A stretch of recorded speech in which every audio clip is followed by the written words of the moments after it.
আসসালামু আলাইকুম রহমতুল্লাহ। গাড়িতে যদি হাওয়া না থাকে তাহলে আপনি গাড়ি মার্চ করতে পারবেন না, আপনি গাড়ি ক্লাচ করতে পারবেন না, গিয়ার লাগাতে পারবেন না, গাড়ি ব্রেকও করতে পারবেন না। তো অবশ্যই আমাদেরকে প্রাথমিক অবস্থায় গাড়ি সবকিছু চেক করে নেওয়ার পরে গাড়ি হাওয়া সঠিক পরিমাণ আছে কিনা, পুরাপুরি হাওয়া আছে কিনা এটা অবশ্যই আমাদেরকে দেখতে হবে। যদি হাওয়া না থাকে তাহলে গাড়ি স্টার্ট করার পরে হাওয়া উঠাইতে হবে। গাড়ি জাস্ট স্টার্ট করে রাখলে হাওয়া অটোমেটিক উঠে যাবে।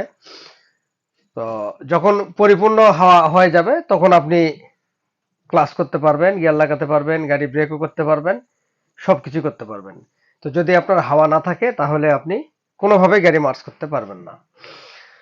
আর এটা হচ্ছে ব্রেক সিস্টেমটাও হাওয়া, ক্লাচও হাওয়া, সবকিছুই হাওয়ার সিস্টেম। তো যদি বুস্টারে কোনো কারণবশত যদি বুস্টারের সমস্যার কারণে হাওয়ার সঙ্গে যদি পানি জমা হয়ে যায় তাহলে ব্রেক পেডেলটা অটোমেটিকলি হার্ড হয়ে যাবে, ক্লাচ পেডেল হার্ড হয়ে যাবে। তো এই জন্য অবশ্যই আমাদেরকে মাঝে মধ্যেই এই বুস্টার থেকে পানিটি আউট করতে হবে।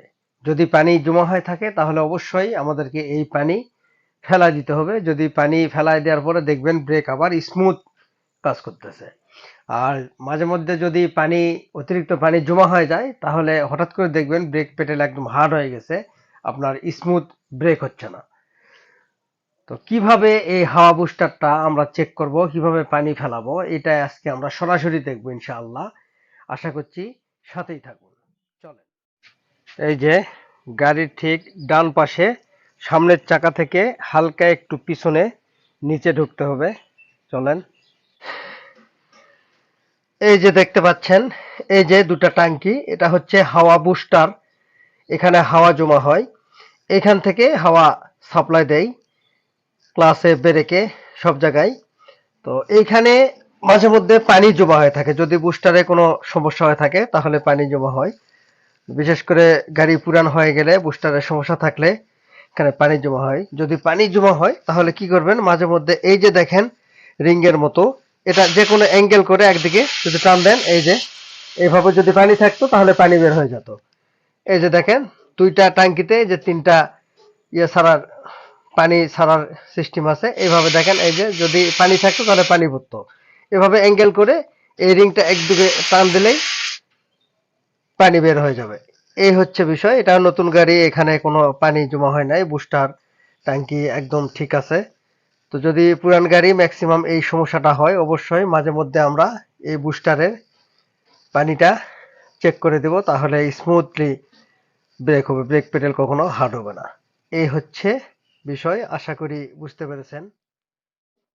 এই হচ্ছে বুস্টার থেকে পানি ছাড়ানোর নিয়ম, আশা করি বুঝতে পেরেছেন। কন্টিনিউ কিছুদিন পর পর অবশ্যই আমাদেরকে এই বুস্টারটি চেক করতে হবে পানি আছে কিনা। যদি পানি থাকে এইভাবে আমরা পানি ফেলায় দিব, তাহলে আমাদের ব্রেকটা স্মুথ হবে। বুঝতে হবে এটা হচ্ছে হাওয়া ব্রেক। যদি হাওয়ার সঙ্গে পানি যায় অবশ্যই ব্রেক সঠিক কাজ করবে না, ব্রেক পেডেল হার্ড হয়ে যাবে। তো যার জন্যই আমরা অবশ্যই এই জিনিসগুলি সবসময় চেক করে নেব। প্রত্যেকটা চালকের এই জিনিসটা জানা উচিত। বিশেষ করে যারা নতুন চালক, যারা নতুন নতুন গাড়ি চালাচ্ছেন তারা হয়তো জানেন না, তাদের জন্য আজকের এই ভিডিওটি। ভিডিওটি ভালো লাগলে অবশ্যই লাইক, শেয়ার, কমেন্ট করতে ভুলবেন না। আজকের মতো এখানেই বিদায় নিলাম। পরবর্তীতে আবারও কোনো ভিডিও নিয়ে আসবো, দেখার আমন্ত্রণ জানিয়ে শেষ করছি। আসসালামু আলাইকুম ওয়া রাহমাতুল্লাহ।